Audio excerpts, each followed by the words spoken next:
Hello, everyone. I'm Jennifer Pollard, Chief Operating Officer for TMASF Connects, and I'm joined with Jeff Lee, Program Director.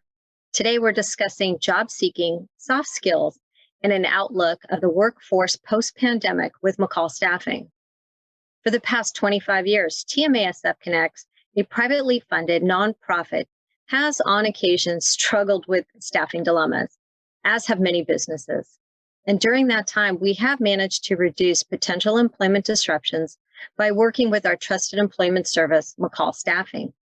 Their willingness to act as a partner and help us tailor solutions to our issues has not only gotten us through disruptions, but also helped spark the development of our career program. This is something that they may not even realize. But more about that later. But today, we have Mari Laughlin and Laura Halpin, both 25-year veterans of McCall Staffing. Mari and Laura, thank you for joining us today.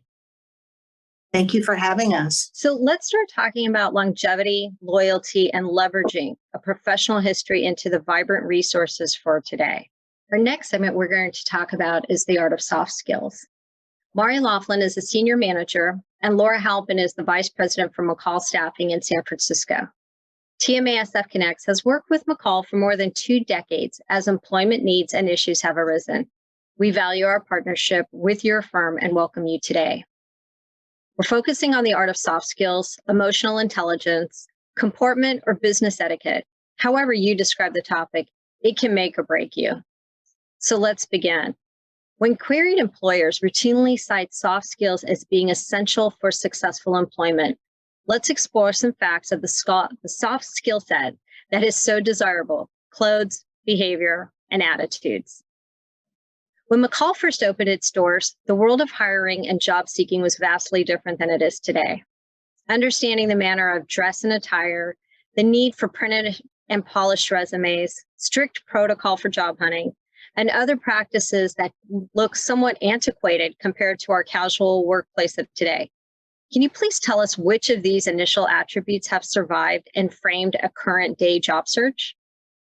Well, we can say for sure that professionalism that shows itself in our world as being on time and being ready to work and putting in a good and respectful day, that has just never changed and it never will change. And we're always looking for those soft characteristics in people to work with. I think when we started long ago, it was come to work in suits every day. That's definitely changed. It's not as formal, but we do ask people to still dress according to what people dress. We want people to make that good first impression when they go for that interview. And then you can see how people are dressing up, what their attire is in the office.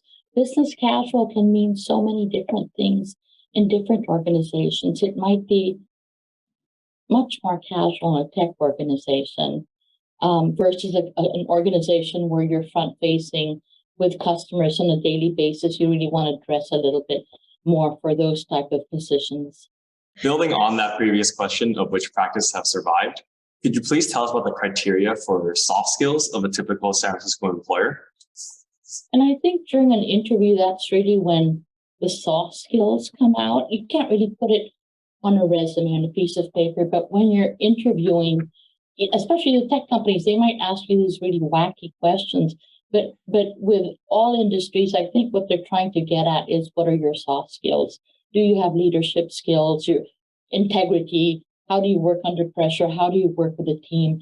And really the way to answer that, like if it's a tech company asking about your favorite superhero, you want them to hear your thought process, how you work, how you answer all that.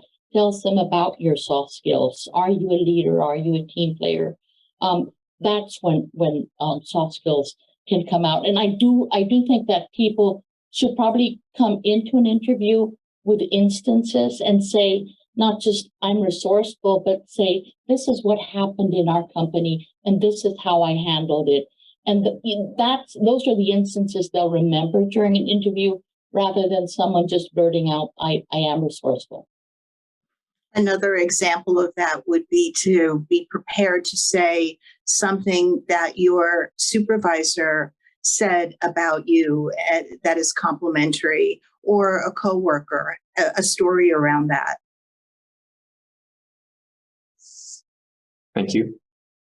Okay, so are there any absolute rules or boundaries that cannot be breached in terms of dress or attire, maybe sharing too much information, or even withholding vital, but perhaps, not helpful disclosures during the interview process?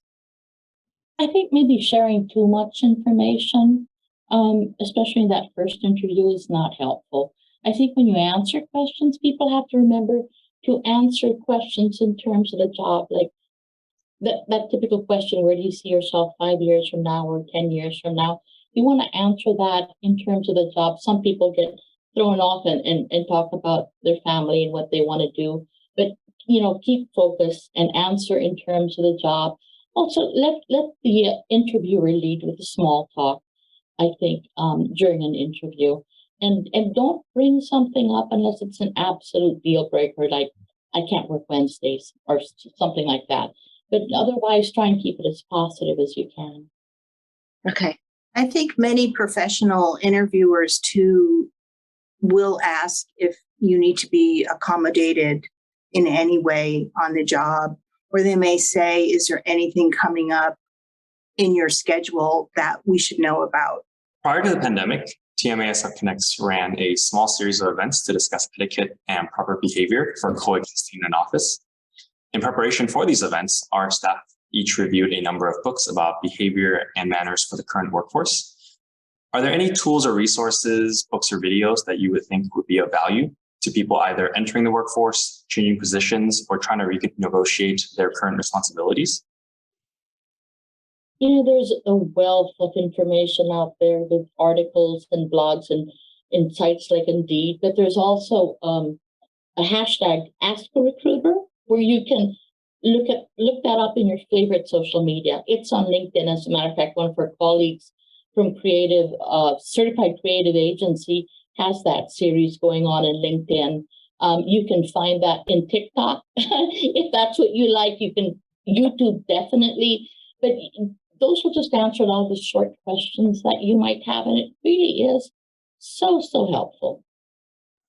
And then there's the old school of making sure that you are checking with your school for their career center and or library.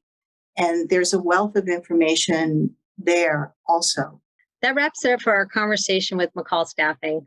And thank you once again, Mari Laughlin, Manager, Client and Employee Services, and Laura Halpin, Vice President, for taking the time to answer our questions. And thank you to Jeff for joining me today as well. Have a great day, everyone. Thank you for having us. Thank you.